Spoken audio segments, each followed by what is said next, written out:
केला बेचने वाली चुड़ैल। एक बार की बात है, जादूपुर नाम के एक गांव में करतब दिखाती एक औरत एक रेड्डी के लिए गांव में आती है। आइए आइए मेहरबान कदरदान, खाइए रोहड़ा के ताजे ताजे केले। कभी खाए नहीं होंगे ऐसे केले, पीले पीले केले खाइए। ये कहकर रोहड़ा हाथों में 4 केले लिए उन्हें सर्कल में जोर जोर से हवा में उछालती हुई करतब दिखाती है, जिसे देखकर आसपास के सारे बच्चे अपने अपने मम्मी पापा से उस औरत के पास जाने की जिद करने लग जाते हैं। पापा, ऐसा तो सर्कस में बॉल से होता है ना, ये आंटी तो केले से कर रही है। चलिए ना पापा, देखते हैं। रोहड़ा एक पतली सी तार पर चलती हुई केलों से करतब दिखाती है। आते जाते सभी लोग बाहर रुककर उसके करतब देखते हैं और वाह वाही करते नहीं थकते। जैसे ही एक आदमी पास आकर उसे पैसे देने लग जाता है, तब वो कहती है, अरे नहीं नहीं साहब, मैं करतब तो बच्चों के मन को बहलाने के लिए करती हूँ। धंधा तो मेरा केले का है। पीछे देखो मेरी रिड्डी, जो भी मेरे केले खाएगा मेरी तरह चुस्त दुरुस्त और तंदुरुस्त हो जाएगा। पता चलता है क्या कि मेरी उम्र 55 की है। अरे पर ऐसे ठंड के मौसम में कोई केला क्यों खाएगा? ये ऐसे वैसे केले नहीं है साहब, ये शरीर में गर्मी देते हैं। ठंड को दूर भगाए जो भी रोहिणा के केले खाए। पापा, अगर मुझे केले नहीं मिले तो मैं घर नहीं जाऊंगी। तभी उसके पापा कहते हैं कि बेटा, केले ठंड में कभी गर्मी नहीं देते। ये सब कहने की बातें हैं, सामान बेचने का तरीका है इनका। पर पिंकी नहीं मानती। मैं केले खाऊंगी। पिंकी की जिद के आगे नत्थू हार जाता है और उसे केले खरीद कर दे देता है। पिंकी खुश होकर केले घर ले आकर खाती है। अब मैं भी करतब करूंगी, कितना मजा आएगा। जादुई केले। पिंकी पहला केला खत्म भी नहीं करती कि वो बेहोश हो जाती है। दूसरे केले से एक काला धुआं आता है और रोहड़ा चुड़ैल बनकर बाहर निकल आती है। मेरे भूतिया केले बच्चे न खाए, ऐसा हो ही नहीं सकता। जादूपुर वालों, कब तक बचोगे? आ गई हूं मैं रोहड़ा, जिसका कोई नहीं कर सकता सामना। रोहड़ा पिंकी को गोद में उठाकर काले धुएं में कहीं गायब हो जाती है। शाम के वक्त नत्थू घर लौटता है और पिंकी को घर में ना पाकर उसकी माँ से कहता है, माँ पिंकी कहाँ है? अरे बेटा, उसे तो तू सुबह करतब दिखाने ले गया था ना, फिर कहाँ वापस आए तुम दोनों? मुझे लगा तू उसे अपने साथ मंडी ले गया होगा।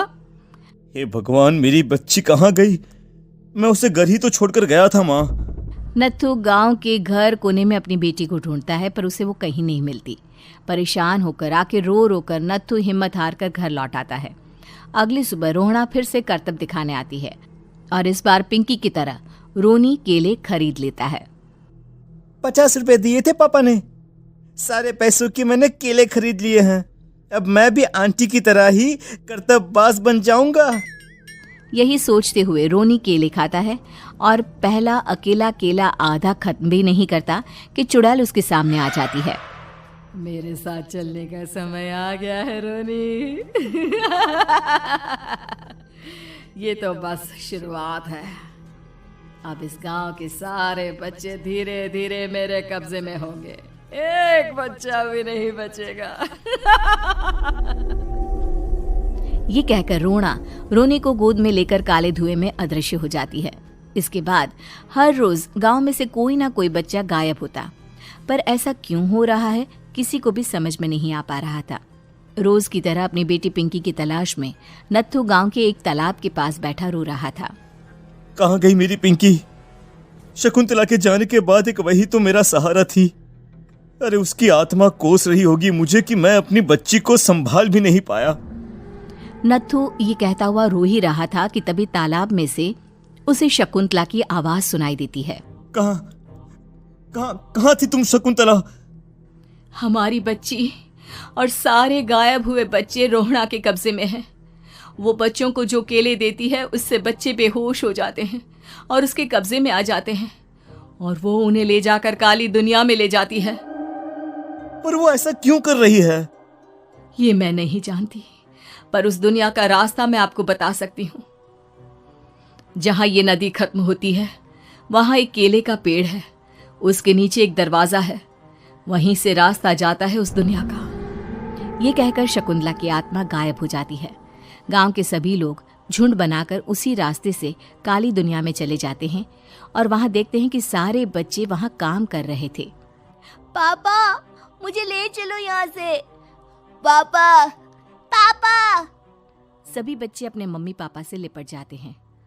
तो तुम लोग यहाँ तक आ गए? क्यों हमारे बच्चों को पकड़ लिया तूने? तुझे शिकार ही बनाना है तो ले, हम सब आ गए हैं, हमें खा ले। नहीं, मुझे बच्चे चाहिए। मेरे बच्चे के बदले तुम लोगों के बच्चे। क्या मतलब? मैं इसी गांव में रहने वाली एक औरत थी।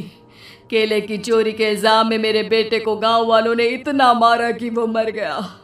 उसी दिन मैंने ठान लिया कि गांव वालों का भी वही हाल करूंगी। कुछ दिन बाद बेटे के चले जाने के दुख में मैं भी मर गई और मेरी भटकती आत्मा एक चुड़ैल बन गई। और फिर मैंने बदला लिया तुम सबके बच्चे छीनकर। बर्दाश्त नहीं कर पाए ना, सोचो मुझ पर क्या बीती होगी। हमें माफ कर दो रोना, पता नहीं ये किसकी गलती थी पर हम सभी माफी मांगते हैं। हमारी खुशियां लौटा दो, तुम भी तो एक माँ हो। गांव वालों की बात सुनकर रोना का मन पिघल जाता है और वो बच्चों को छोड़ देती है। उसके बाद काली दुनिया बच्चों के लिए जादुई दुनिया बन जाती है। अब कोई भी कभी भी वहां आ जा सकता था।